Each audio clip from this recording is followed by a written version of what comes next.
అధికారులు నోటీసులు జారీ చేశారు.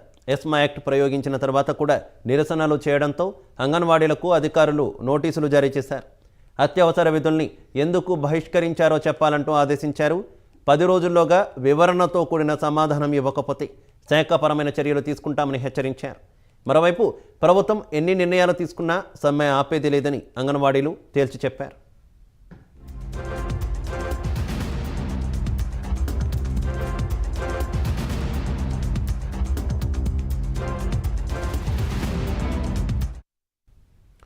అంగన్వాడీలకు నోటీసుకు సంబంధించి మరింత సమాచారం మా కరెస్పాండెంట్ వర్మ అందిస్తారు.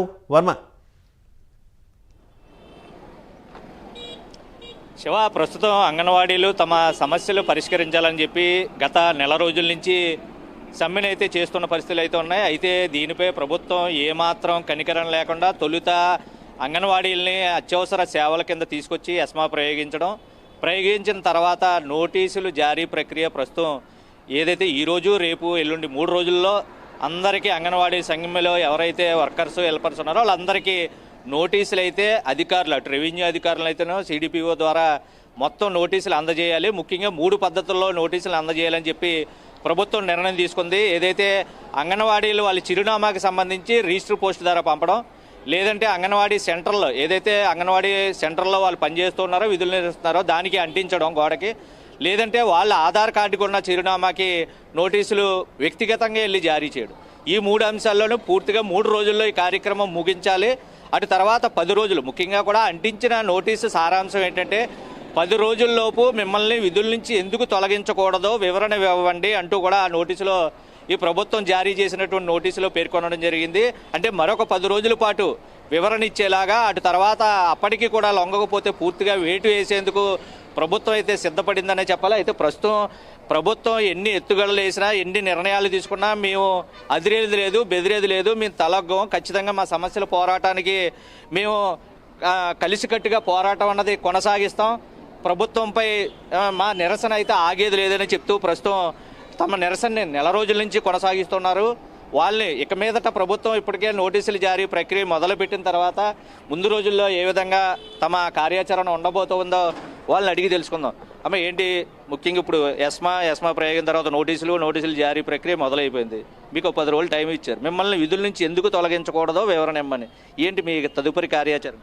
మేము 30 రోజుల నుంచి సమ్మె చేస్తున్నామండి. 30 రోజుల నుంచి ఏ ప్రభుత్వం కూడా ఇన్ని రోజులు సమ్మె చేయించదో. ఆడవాళ్ళమని కూడా దయాదాక్షిణ్యాలు చేయకుండా ఇల్లు సంసారాలు వదిలేసుకుని ఇక్కడ 30 రోజుల నుంచి సమ్మె చేస్తుంటే ప్రభుత్వానికి చీమ కుట్టినట్టు కూడా లేదు. మమ్మల్ని చాలా భయోందోళనలకు గురి చేస్తున్నారు. అలాగే తాళాలు పగల కొట్టించారు భయపడి వెళ్ళిపోతామని. మళ్ళీ అలాగే ఇప్పుడు మా డెడ్ లైన్లు ప్రకటిస్తున్నారు. మేమేమి భయపడలేదండి. మేమేమి గొంతెమ్మ కోరికలు కోరట్లేదండి. ఓన్లీ కనీస వేతనం అమలు చేయండి అని అడుగుతున్నాము.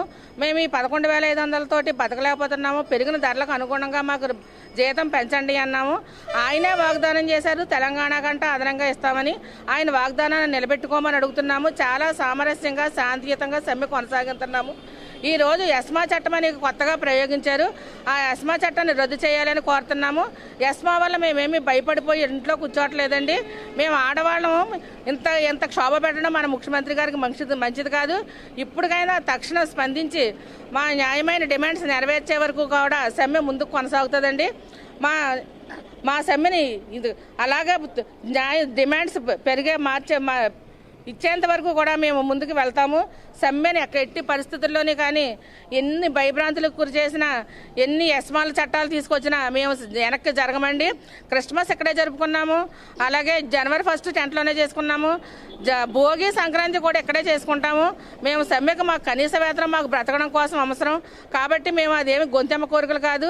దాన్ని తక్షణం గుర్తించి సీఎం గారు మాకు వెంటనే డిమాండ్లు అన్నీ కూడా న్యాయబద్ధమైనవే. అందరికీ అర్థమవుతుంది. ప్రజలందరి మద్దతు మాకుంది. లబ్ధిదారుల మద్దతు ఉంది. మాకు అందరి మద్దతు ఉంది. అయినా సరే ఆయనకి ఎందుకు తెలియట్లేదు అర్థం కావట్లేదు. అక్క చెల్లెమ్మలు అన్నారు, ఆడపడుచులు అన్నారు, ఓట్లు వేయించుకున్నారు. ఈ రోజున మళ్ళీ మేము ఓట్లు వేయించుకోవడానికి మా ముందుకు వస్తారు. కానీ మేము మా నాణ్యమైన డిమాండ్ల కోసం 30 రోజుల నుంచి ప్రతి ఒక్కరూ గమనిస్తున్నారు, ప్రతి అందరూ చూస్తున్నారు. అనేక ప్రజా సంఘాల మద్దతు ఉంది, లబ్ధిదారుల మద్దతు ఉంది. అందరి గోడు ఒకటేనండి. మేమేమి ఎమ్మెల్యేల జీతం ఎంపీల జీతం అడగట్లేదండి. గౌరవ వేతనం మాకొద్దు, కనీస వేతనం వేతనం అమలు చేయండి అని అడుగుతున్నాము. కనీస వేతనం అంటే మేము లక్షల్లో అట్లా అడగట్లేదండి, 26,000 మాత్రమే అడుగుతున్నాము. ఇప్పటికైనా ప్రభుత్వం స్పందించి మా న్యాయమైన డిమాండ్లు పరిష్కరించకపోతే మేము ఇంకా సమ్మెను ముందుకు కొనసాగుతామని ఒక్కొక్కసారిగా హెచ్చరిక తెలియజేస్తున్నాము. మీరు చెప్పండి, అంటే ఇప్పుడు ఆల్రెడీ ఇప్పుడు జీతం కోత మీరు సమ్మె చేసినంత కాలం అని ఒక ప్రకటన ఇవ్వడం, ఎస్మా చేయడం, ఇప్పుడు మీకు నోటీసులు ఇచ్చేసిన తర్వాత 10 రోజుల్లో మీరు రిప్లై ఇవ్వకపోతే ఖచ్చితంగా విధుల నుంచి తీసేయడానికి ప్రభుత్వానికి అధికారం ఉంది. మీరు ఏం చెప్తారు? ఎస్మా చట్టం ఏ రకంగా మేము ప్రభుత్వ ఉద్యోగులు అని గుర్తించి ఎస్మా చట్టం మా మీద ఉపయోగిస్తున్నారు అన్నది మాకు అర్థం కావట్లేదండి. అది ప్రభుత్వ ఉద్యోగులు కాదు, మేము మాకు గౌరవ వేతనం ఇస్తున్నాం అంటున్నారు. అది మేము డిమాండ్ మాకు కనీస వేతనం 26,000 ఇవ్వాలి అని అడుగుతున్నామండి. అది మాకు పెరుగుతున్న ధరలకు అనుకూలంగా అడుగుతున్నాము. అయినా ఎలక్షన్ ముందు మాకు ఇచ్చిన హామీనే అడుగుతున్నాం మేమండి. మేము కోటలో అడుగుతలేదండి. మాకు ఎమ్మెల్యేల జీతం, ఎంపీల జీతం అడగట్లేదండి. కనీస వేతనం 26,000 ఇవ్వాలని అడుగుతున్నాము. కనీసం ధరలకు అనుకూలంగా అన్నా మాకు జీతాలు పెంచాలని అడుగుతున్నాము. 30 రోజుల నుంచి చేసిన ఈ రోడ్ల మీద ఇలాగ రాత్రులు పగలు ఆడవాళ్ళు ఎంతమంది ఇబ్బంది పడినా, చంటి పిల్లలతోని పెద్దవాళ్ళు ముసలివాళ్ళని కూడా చూడకుండా ఆడవాళ్ళు ఎంతమంది ఇబ్బంది పడుతున్నా ఈ ప్రభుత్వం గుర్తించట్లేదు. నేను ఉద్యోగంలోకి వచ్చి ఇంతకు పుట్టి పెరిగి కూడా ఇలాంటి ప్రభుత్వాన్ని నేను ఎక్కడా చూడలేదండి. నేను చాలా తీవ్రంగా ఖండిస్తున్నానండి ఈ ప్రభుత్వాన్ని. ఇంత దారుణమైన ఇది ఎక్కడా చూడలేదండి. ఈ ప్రభుత్వం ఎందుకైతే ఆడవాళ్ళని ఇంతలాగా ఇబ్బంది పెడుతుంది అన్నది నాకు ఇది అవట్లేదండి. మీరు చెప్పండి, ఖచ్చితంగా ఎస్మా ప్రయోగం ప్రభుత్వం మిమ్మల్ని అత్యవసర సేవల కిందే తీసుకొచ్చింది, ఎస్మా ప్రయోగించింది. న్యాయపరంగా ప్రభుత్వం ఒక ఎంత దూకుడిగా ప్రవర్తించినా మీ వైపు న్యాయం కనబడుతుందని మీరు చెప్తున్న పరిస్థితి ఉంది. న్యాయపరంగా కోర్టుకు వెళ్ళినా కూడా చెల్లని పరిస్థితి. మీరు ఎలా ఉంది? అంటే మీరు ఒక ముక్కలో చెప్పాలంటే ప్రభుత్వానికి ఏం చెప్తారు మీరు?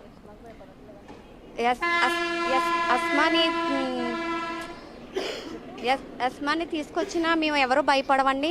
భయపడడానికి కూడా మేము ముందుకు రావండి, సాధించి తీరుతామండి.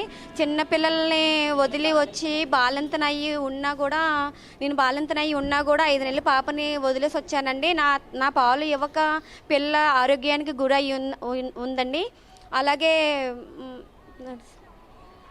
ఏదైతే ఇప్పుడు అంగన్వాడీలు అంటే ముఖ్యంగా వర్కర్లు కానీ హెల్పర్లు కానీ గర్భిణీలకి శిశువులకి పౌష్టికాహారం అందించడానికి అందరికీ అందజేసేందుకు నియమింపబడ్డ సిబ్బంది అయితే వాళ్ళకి సేమ్ పరిస్థితులు ఎదుర్కొంటారు. తమ చంటి పిల్లలను కూడా ఇంటి దగ్గర వదిలేసి దీక్ష చేస్తున్న పరిస్థితుల్లో ప్రభుత్వం దిగి రావాలి, తమ కనీస వేతనాన్ని ఇవ్వాలి అని చెప్పి కూడా వాళ్ళు డిమాండ్ చేస్తూ ఉన్నారు. ప్రభుత్వం మొండికేసినా సరే అంతకే మొండిగా మేము కూడా సమ్మె అయితే కొనసాగిస్తాం, ఖచ్చితంగా తమ డిమాండ్లు నెరవేరే వరకు ఈ సమ్మె అయితే ఆగదని చెప్తున్న పరిస్థితి అయితే ఉంది. Shiva, right, thank you.